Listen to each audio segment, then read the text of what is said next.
if you have built self-love, you will have no problem in asking questions that are going to interrupt victim consciousness.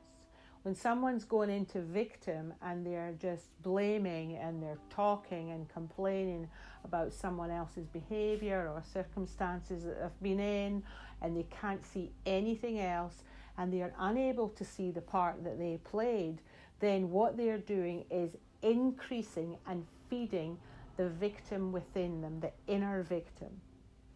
And when you're part of that and you're listening to that, and there's nothing to stop that, and you can't stop it, you also become a victim of that victim consciousness, and that spreads like a virus. Where if you step back a second or two and ask the question that the victim, the primary victim, isn't able to ask, for example, what do you think you can do? You can validate them. You say, it must be really hard for you. That must be really difficult for you. What can you do? Is there anything that you can see that you can do that would make you feel better, or make you feel more in charge, or allow you to feel a little bit more peaceful, or whatever the question is? But you're asking the question, because when a victim is running fast and furiously, they don't ask the question. They're not looking for a solution. So the person stepping forward, stepping behind that and being there, can be that person. You can step into that person who is actually interrupting the victim consciousness, and then you're asking a question that they can't ask right now. You're asking it, and it stops them, and because your mind is looking for a solution. And they may say, I don't know what I can do. I don't know what to do. I don't know what I'm going to do. I have no idea. And so then that's another thing. Well, that must be really difficult, but there must be something that would make you feel a tiny little bit better right now. Because then when the solution starts to be looked for, you're unplugging from the victim and you're plugging into finding something that is an answer. And you're no longer a victim then. You're no longer energizing that victim within. And so otherwise we just become victims of victims. Victim consciousness spreads like a virus. But when you're asking a question, or as soon as you ask your own question, if you're able to say, well, what can I do to make myself feel better right now? I don't feel really good. What can I do to make myself be more peaceful? Or what would make me feel a tiny little bit better right now? And you're able to ask that question to yourself. You're unplugging from your own inner victim, and you're no longer feeding it. And if you're not able to do that, you ask somebody else who has a level of awareness, or who isn't that running that, and who doesn't want to hear your victim and doesn't want to become a victim of your victim.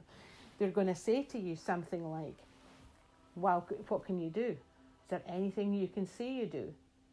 Or if I was in that situation, here's what I would do. I'm not going to tell you what to do, but this is what I would do.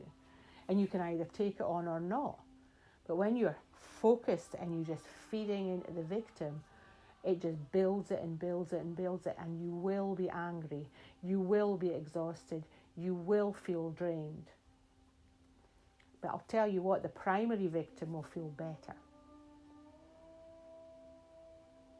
when you leave that conversation.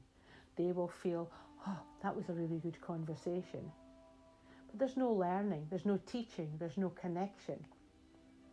There's just attachment to this situation that's outside of my own self, and I'm doing nothing about it, and I'm not seeing the part I'm playing. So it's about really plugging into something else and asking, having the courage. If you don't have the self-value, you'll allow that to happen and you'll just get caught in it. But when you have a level of self-value and you build self-love and you build self-care and you've got self-awareness, there is no way you will allow that energy to continue, because it is so toxic, it is so damaging, it's so exhausting, it's so frustrating, and draining, you will not allow it because of your own value for yourself. And then you will not have the fear of being judged. You're not doing this to judge. You're actually supporting that person who's caught in a victim to find a solution. So you're helping them to move towards love. That is a totally different way to look at things. And that's the difference between enabling victim consciousness to continue and supporting the person to remove themselves or change that vibration. The difference between enabling and support is night and day. And sometimes a supporter has to ask hard questions, especially questions that the victim won't ask.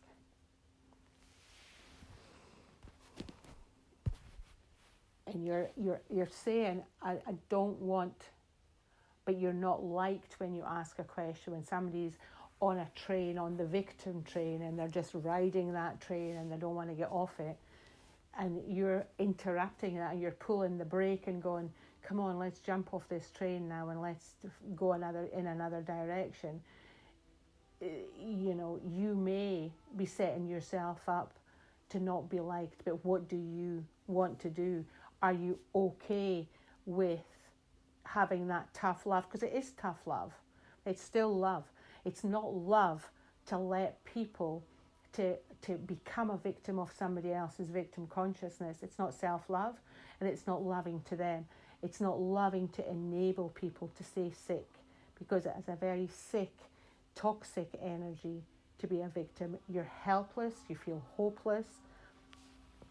It's not an easy place to live, and really ultimately what everybody wants is to be loved. But victims also can get attention, and you get negative attention. It's negative. It's attention that is not healthy. It's unhealthy. I'll get you. People feel sorry for me. Oh, it's really bad. And look, I'm having a really hard time. Yes, okay, but what are you going to do about it? What's your decision?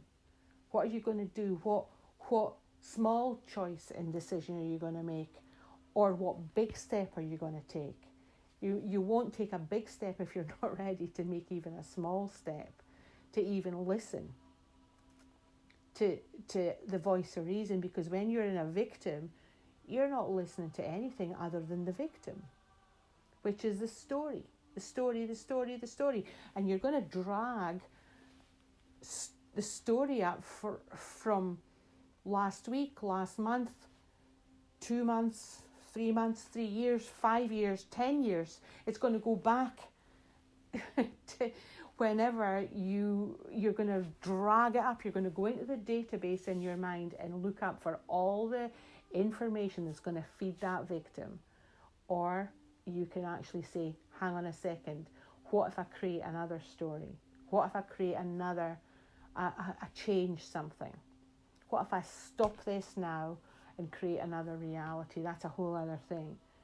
And if you have the courage to actually say, I can't do this, I can't listen to this, and I'm not going to invalidate you, and I know this is really bad, but let's talk about something that you can do and what you can do, and what about you? Or are we going to keep talking about something or someone else who you have no real control over, but you're clearly wanting them to be different or change? You have to accept people for who they are, where they are at that moment. And if you accept them, doesn't mean you like, but it does mean you accept. And then you're in a different place. And then from that place of acceptance, I can make another decision. But if I'm not accepting them, I'm going to keep wanting to try to get through them to them or change them or whatever. That's a whole other thing.